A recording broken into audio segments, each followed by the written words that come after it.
歡迎嚟到懸疑檔案。美國 Colorado 嘅 Greeley 住一個叫做 Randy 嘅中年男子。雖然佢早年曾經誤入歧途，不過佢已經改過自新，仲積極為社會作出貢獻。2017年，佢被發現倒斃喺自己嘅屋企。然而，佢死亡嘅背後竟然隱藏住一個恐怖嘅陰謀。2017年8月16號早晨大約8點半，警方收到咗一通報警電話。報案人係 Randy 嘅妻子 Kelly， 佢表示佢發現 Randy 瞓咗喺地下，已經冇咗意識。當救護員到達現場嘅時候，一切已經太遲啦。Randy 已經過咗身。當時佢面部向下咁瞓喺地下，頭部附近有血跡，旁邊仲有一袋已經倒瀉晒嘅快餐。59歲嘅 Randy 一直以嚟都有心臟問題。佢喺28歲嘅時候，因為工作唔小心觸電，導致佢嘅心臟受損，留低咗慢性疼痛嘅後遺症。當時 Randy 覺得非常抑鬱，佢開始酗酒，冇幾耐之後仲染上咗毒癮，並開始販毒。事實證明，酒精同毒品唔單止對佢嘅病情冇幫助，反而仲令佢多次出入監獄。幾年之後， Randy 終於意識到自己嘅錯誤，於是佢下定決心要改過自新，並成為咗一位酒精同毒品輔導員，輔導同佢有住相似經歷嘅囚犯，引導佢哋行向正軌。之後，佢同第一任妻子 Dory 結咗婚，並誕下咗一個女 Betty。不過呢段婚姻最終都係走到咗盡頭。之後 Randy 就同髮型師 Kelly 結咗婚。Randy 好中意揸電單車，只要一有時間，佢都會揸住佢嘅寶貝四周圍兜風，享受愉快嘅騎行時光。不過隨住年齡嘅增長， Randy 嘅健康狀況亦都變得越嚟越差。佢患上咗心肌病，導致心臟好難將啲血泵到其他器官。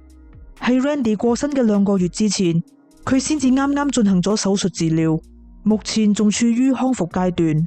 雖然呢一次嘅手術非常成功，但係 Randy 就出現咗低血壓嘅症狀，導致佢成日喺揸車嘅時候瞌眼瞓。呢種情況單單喺呢個月已經發生咗5次。喺佢過身嘅前一日，佢先至因為揸車瞌眼瞓而出咗意外，導致駕車嘅左側撞向路邊，好彩冇造成任何傷亡。警方了解咗呢啲資訊之後，佢哋推斷 Randy 應該係啱啱喺快餐店度打包返屋企。當佢準備開門入屋嘅時候，就咁啱心臟病發，跟住就暈咗喺地下，並喺落地嘅時候唔小心撞到個頭，導致受傷流血，最後失救而死。雖然 Randy 嘅死亡睇起嚟只係一單不幸嘅悲劇，但係當警方仔細視察現場環境之後，佢哋好快就發現咗幾處可疑嘅地方。首先， Randy 係喺車房嘅側門入屋噶，但係間屋嘅後門就打開咗，講明 Randy 出事嘅時候，現場可能仲有第三者。其二， Randy 嘅銀色 Pontiac 汽車竟然唔見咗。一開始，警方以為 Randy 喺尋晚出意外之後，就將架車送到咗維修中心。但係快餐店嘅閉路電視就影到 Randy 係揸住銀色嘅 Pontiac 嚟到 drive through 噶。仲有一點就係 Randy 嘅銀包同埋鎖匙都唔見咗。呢個時候驗屍報告出爐，法醫證實 Randy 並唔係死於心臟病，而係死於槍殺。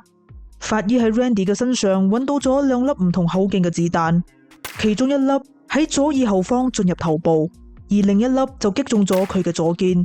兩槍都係俾人近距離射擊噶。至於警方點解冇即刻察覺到 Randy 身上嘅槍傷，網上嘅資料並冇提到呢一點，估計係因為 Randy 瞓低嘅姿勢咁啱遮擋咗佢嘅傷口，等警方誤以為地下嘅血跡係頭部撞傷造成噶。由於 Randy 係被2支唔同口徑嘅手槍所射殺，所以警方懷疑兇手可能超過1個人。警方 check 咗快餐店嘅閉路電視，證實 Randy 喺8月15號，亦即係前一日夜晚7點半揸車嚟到咗 drive-thru 點餐，亦即係話 Randy 好大機會係喺尋晚遇害噶。於是佢哋先幫 Kelly 錄咗口供。Kelly 目前喺度同 Randy 搞緊離婚手續。當 Randy 嘅身體狀況變得越嚟越差嗰陣，Kelly 覺得自己更加似係一個照顧者而唔係妻子。咁樣導致佢嘅壓力好大，所以就同 Randy 達成咗共識，申請離婚。喺 Randy 出事嘅幾個禮拜之前， Kelly 就已經搬咗出去住。不過由於佢嘅 salon 就喺間屋嘅地下室，所以佢每日都會返嚟做生意。當警方問佢 Randy 有冇購買保險嘅時候， Kelly 表示 Randy 只有一份1萬美元嘅保險，僅僅足夠抵消佢嘅葬禮費用。雖然警方認為 Kelly 好有嫌疑，不過佢就提供咗不在場證據。佢喺前一日傍晚6點就嚟到咗佢朋友位於29公里外嘅屋企度，直到第二日早晨7點先至離開。佢嘅朋友之後亦都證實咗 Kelly 嘅不在場證據。跟住 Kelly 提到 Randy 最近同一個毒販行得好埋，所以佢懷疑丈夫就係俾佢殺死噶。而 Randy 家姐 Carol 嘅口供亦都提高咗呢個推測嘅可能性。Carol 表示佢喺前一日傍晚曾經嚟過細佬嘅屋企幫佢打掃，大約夜晚6點45分，當佢準備要離開嘅時候，佢見到一名可疑嘅男子喺附近徘徊，可惜佢就冇辦法描述嗰名男子嘅樣貌，而附近嘅居民亦都冇見到呢名男子。8月21號，亦即係案發嘅5日之後，警方喺郊外地區發現咗一架銀色嘅 Pontiac 汽車，車匙被掉咗喺駕駛座嘅地氈度，車牌亦都俾人拆咗。警方將底盤編號輸入系統之後，證實呢架車嘅車主就係 Randy。之後鑑證人員喺車上搜證，可惜並冇發現任何有用嘅線索。呢個時候，有線人同警方講，有人嘗試向佢兜售呢架車，並表示呢架車同一單命案有關。跟住佢就向警方展示咗一條 Facebook 廣告，廣告上汽車嘅左側部分亦都同 Randy 架車有住相同嘅損壞。警方揾到咗發佈呢條廣告嘅女子，原來佢係因為搭上搭嘅關係，先至輾轉拎到呢架車。當佢知道架車可能涉及命案之後，佢就同男朋友一齊去到郊外汽車啦。出乎意料嘅係，嗰個一開始想要處理咗架車嘅人，並唔係一個古惑仔，而係 Randy 嘅親家姐 Carol。為咗避免打草驚蛇，警方首先 check 咗 Carol 嘅電話記錄，並意外發現 Carol 同弟婦 Kelly 嘅關係非常之好。喺案發嘅幾個月之前，佢哋平均每日都會互 send 50封短信，有時仲會傾上1個鐘頭嘅電話，關係好到有啲唔尋常。最令人感到心寒嘅係，佢哋之間嘅短信內容都表達咗對 Randy 嘅憎恨。佢哋甚至仲埋怨 Randy 嘅身體狀況唔足以快速咁令佢致命。為咗盡快送 Randy 上西天， Kelly 偷偷將 Randy 嘅心臟病藥加入咗佢嘅奶昔入邊。過量嘅藥物導致 Randy 嘅心跳減慢，並令佢感到昏昏欲睡，所以佢先至會喺揸車途中瞌眼瞓，導致意外發生。不過當意外冇辦法奪走 Randy 生命嘅時候，兩個女人已經失去咗耐性，於是佢哋就決定要買兇殺人，並喺行兇嘅時間為自己製造不在場證據。跟住 Carol 就俾咗 Kelly 一個電話號碼，號碼嘅主人叫做 Sonia， 而 Kelly 之後亦都經常同佢互 send 短信。經過查證之後， Sonia 嘅電話號碼係屬於一個叫做 Grace 嘅男人，亦即係 Carol 嘅仔。36歲嘅 Grace 有厚厚嘅案底，佢係幫派嘅成員，經常因為吸毒同埋暴力犯罪而不斷出入監獄。最令人感到心寒嘅係 Randy 曾經幫過 Grace 解毒，而 Grace 亦都非常感激舅父無私嘅支持，仲將佢當成咗係自己嘅爸爸嚟看待。但係 Grace 而家就被媽媽招攬，等佢親手將舅父殺死。而佢哋咁做嘅目的就係為咗錢。事實上 Randy 有好幾份加起嚟總值超過13萬美元嘅人壽保險，再加上股票同埋層樓。Kelly 喺丈夫過身之後，總共可以獲得超過50萬美元。佢應承會將部分嘅錢分俾 Carol， 而 Grace 就會獲得1萬美元同埋 Randy 嘅重型電單車作為報酬。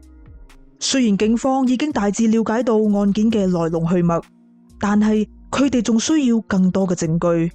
於是佢哋決定設下一個陷阱，等佢哋籠裏雞作反，咁警方就可以坐收漁人之利啦。佢哋首先聯絡咗 Kelly， 並同佢講，警方已經掌握到案發當晚出現喺間屋附近嗰名可疑男子嘅身份，並希望 Kelly 可以嚟到警局認人。喺審訊室，警方俾 Kelly 睇咗一張紙，上邊印有6個疑犯嘅相，並希望 Kelly 可以指認出嗰個對 Randy 不利嘅人。Kelly 望咗一眼之後，滿懷信心咁圈出咗2號疑犯，並表示佢100%肯定2號疑犯就係兇手。喺 Kelly 離開之前，警方仲專登同佢講，佢哋跟住會邀請 Carol 過嚟認人，並提醒 Kelly 唔好向佢透露任何信息。不過 Kelly 一轉過頭就即刻打咗個電話俾 Carol， 並提醒佢記得要指認2號疑犯。第二日 Carol 就嚟到咗警局認人，佢接過咗張紙，並將目光放咗喺2號疑犯身上，但係佢嘅面色即刻就沉咗落嚟，因為警方已經將2號疑犯嘅相換成咗佢個仔 Chris 張相。當時 Carol 以為 Kelly 出賣咗自己，所以就開始招供，並交代咗案件嘅來龍去脈。之後 Carol、Kelly 同埋 Chris 就被警方逮捕咗。Carol 好快就同控方達成咗認罪協議，承認2級謀殺嘅控罪，最終獲刑30年。為咗逃避死刑， Chris 亦都喺7個月之後同控方達成咗認罪協議，承認1級謀殺嘅控罪，最終被判終身監禁，不得假釋。作為交換條件， Chris 必須交代佢嘅作案過程。案發當晚 Carol 開門俾 Chris 入屋，並俾佢喺入邊埋伏，等待 Randy 返嚟。佢表示佢本來打算勒死舅父，再偽裝成佢自殺嘅假象。不過 Randy 就提早返到咗屋企，情急之下佢就喺 Randy 入屋嘅時候對佢開咗一槍，但係 Randy 當時仲有呼吸，所以佢就用第2支槍解決咗舅父。之後佢即刻打電話向 Carol 求救，但係媽媽就扮唔知道佢喺度講緊啲乜嘢，打算同案件撇清關係。於是佢就將 Randy 架車泊咗喺 Carol 嘅屋企，等佢同案件脫離唔到關係。所以 Carol 之後先至會叫人幫手處理咗架車。Chris 表示 Randy 係一個好人，佢只係因為被 Kelly 同埋 Carol 操縱，所以先至會做出啲咁嘅事。2019年5月 Kelly 出庭受審，並否認咗控罪。控方傳召咗 Chris 出庭作證，不過佢就突然推翻咗自己嘅口供，並表示自己對案件毫不知情。雖然係咁，控方都係有足夠嘅證據將 Kelly 定罪。最終 Kelly 被控1級謀殺罪名成立，判處終身監禁，不得假釋。